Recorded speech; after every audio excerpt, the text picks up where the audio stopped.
Welcome to the podcast, Nothing But Net, the head coach of Bradley, our friend Kate Popovec-Goss. Kate, it's so good to see you. And why don't you share with all of our viewers and listeners the great news? Yeah, and the reason I'm in the car and not on the team bus is because we have a new baby girl. Her name is Mira Renee Goss, and she is sleeping right next to me. So we are in tow with her in her car seat right now. Well, I don't want to wake her up, but I will tell you, just so you know, now that you have a little baby girl, I have 3 boys, and I haven't slept since 1995. So you're not going to get a lot of sleep. Well, we're learning that. Thank God, my mother-in-law showed up yesterday to help us out. She's traveling and doing these road trips with us, and my husband and we were very excited to see her. Oh my goodness! To come help us. So. Those of us that have been moms understand what those first 6 weeks are like. You've got 6 weeks of a brand new baby and starting another chapter in your life, and you are doing a great job at Bradley. Every year your kids get a little bit better. How have the 6 weeks gone with Mira? Amazing. Everyone says you don't understand it until you're in it, and you don't. But I think it's, I was really fortunate to talk to a couple of coaches that have done this in the same time frame because, against our best laid plans, we had her right in the middle of the season. And, just to be able to do it with your team, I think has been really special, and especially a team that we enjoy as much as this. And I've been through a lot of milestones in my life with my teams.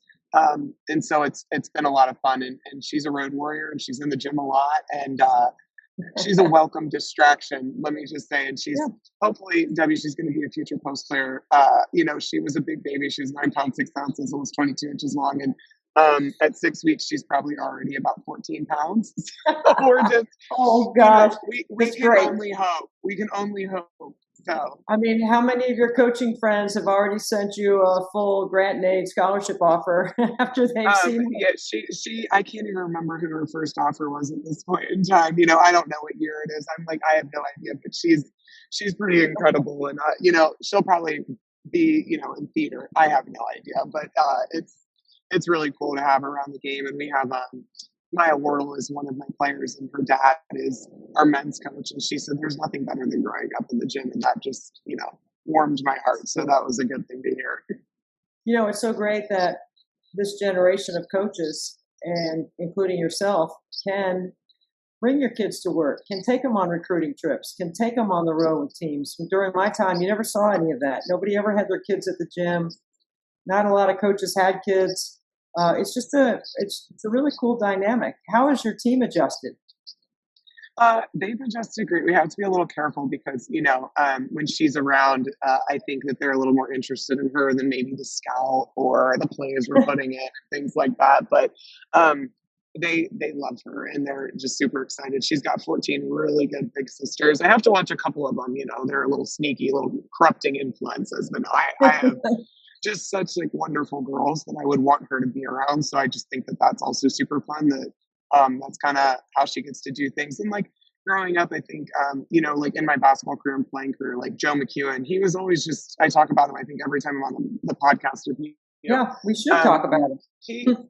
He always just said, Pop, you can do this. It will never look like what you think it will, but you can get married, you can have kids. And, Megan speaks so fondly, his daughter, who's one of my best friends, and just growing up in the gym and being around her dad's players, and how that was just the coolest thing, and sure. How much she looked up to all of them. And so I just think that that's very much held true. And I'm excited for, as Mira kind of comes out of being newborn and just sleeping, eating, and pooping around the clock. I think she's going to really enjoy getting to know our awesome players and growing up in this crazy lifestyle. It is crazy. It is a lot of fun. It's very rewarding. And you bring up Joe McEwen, who this year will be retiring at the end of the season. I know, because you're right. We do talk about him every time, that he's had a credible influence on you, your decision-making, all the things you just mentioned that had nothing to do with basketball. What do you think Joe's legacy is going to be? I think exactly that. I think one of the things I learned earliest with Joe is it's not the X's and O's, it's not how you run your practices, it's how you treat people. And I saw from, the age of 20 that he would speak to the person who mowed the football field the same way he would speak to the AD. He remembered everything about everyone. He remembered recruits from 25 years ago, their sisters' names, their families' names. Yeah. And, um, I think that it's a relationship business. And I think that's what his legacy is going to be. He's obviously won a bajillion games, too many to count. He's going to be really close to the 800 mark, if I remember correctly. But I just think the way that you treat people. And I think that even in this modern era of basketball, with NIL and all that stuff, I think that's what I said it. I think that it's just about the relationship you build. And that matters to me the most. And I think that's definitely his legacy and his impact for sure. Yeah. So let's talk about your team for a second here, because you guys keep getting better. I mean, every season you get a few more wins. 6 wins a couple of years ago, 14 last year. You're already at 10. You had a above 500 conference record at the time of this taping. And you're doing this 6 weeks after giving birth to your first child. Your team must really have some leadership and some really good want to on it. Tell us a little bit about the skill set, and then tell us a little bit about those intangibles. Yeah, well, first of all, I definitely have to shout out my staff, because my husband's one of my assistants as well. So, when we had our baby, it's both of us for sure. And I have just an amazing staff that has stepped up and embraced the and the chaos that we have. So I would be remiss if I'm not shouting them out big time for really continuing to step up. But I do have a great team, and I think I have players that have played for me for 3 or 4 years now, and that's made a world of a difference. I just have really great kids that I think they want to grow in this. They want to learn in this. And, we've been able to kind of assemble a unit now that last year we went through a lot of the trenches. I think you looked at our margin of loss last year, it was just 4 points. So we were kind of that team that was always right there. I think the biggest thing that we've talked about this year is to get there, it's a game of margins. And, we had retention and we have veteran leadership. I've got 4 kids right now. Unfortunately, we've had a couple that went down with injury.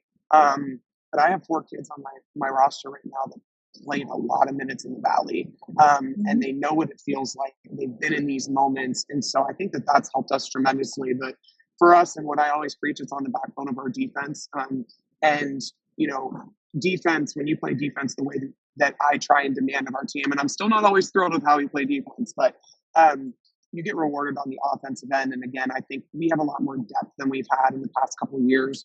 And we share the basketball, and we're unselfish. So it's been a lot of fun. And, I want to shout out that I have an amazing senior leader in Kaylin Nelson, who was coming off of injury last game. And Amy O'Hara is another one of our senior captains, just one of those bigs that never gets the credit, but literally does everything to have her teammates back and does all the dirty work for us. It doesn't show up in the stat column. And Tamia Perryman is another senior of mine that has just really become a steady presence for us on the court. We can put the ball in the bucket, but has been tasked with taking on the other team's best player. And I think that core group, in conjunction with a lot of young talent, has started to figure out what this looks like. And, we're excited to just continue to grow in what we do. Kate, I have to say, when I'm listening to you and I'm watching you and I'm thinking about what you've just experienced with your husband, the birth of your child, I mean, I'm thinking about you as a player and covering your games, and then getting to watch you as an assistant, and now watching you as a head coach, and now you're coming full circle with the other parts of your life. It's just really rewarding. And I'm sure there's a lot of people that are really proud of you, that you, like Joe said, if you wait around till you have enough time and money, you're never going to have kids. I'm glad that you went ahead. You guys got it going. It's pretty cool. I think, one of the things about me that is the complete opposite of Joe McEwen is I am about as type A as they come. I'm very Northwestern in how I like to do things and color code. And he said it to me. He would always tease me, "Sure you want to be a head coach? You sure you want to be a head coach?" And just like any assistant, I was ready. I was going to be perfect. I had the best laid work, do it like this. And then I called him about 2 weeks into the job. And I said, "Why did you let me do this? Like, you're insane for letting me do this." And I've definitely learned with parenthood, you have to adjust. And that's what we tell our players. And I always laugh because I'm like, as a coach, the things I preach the most to my players are the things I probably need to tell myself the most, right? Like, we can go in tomorrow and go play Drake and have everything covered. And you've got to adjust on the fly. And I think that, again, that's definitely what motherhood is teaching me, but it has been really special. And again, I think the women's basketball community is a fun place to be a lot of the time, especially the support that you have is really cool. And I know there's a lot of moms and coaches that are really supportive as well. they're going to continue supporting you and lifting you up. And we are too here at Nothing But Net. We wish you the best. Thank you for making time on the road, on the way to another game in the Valley with your daughter in tow, with all the packing and the equipment and the car seats and the baby bassinets and all the stuff that you got to bring. You got your hands full, I know. So thank you for being with us. We really appreciate it. Thank you.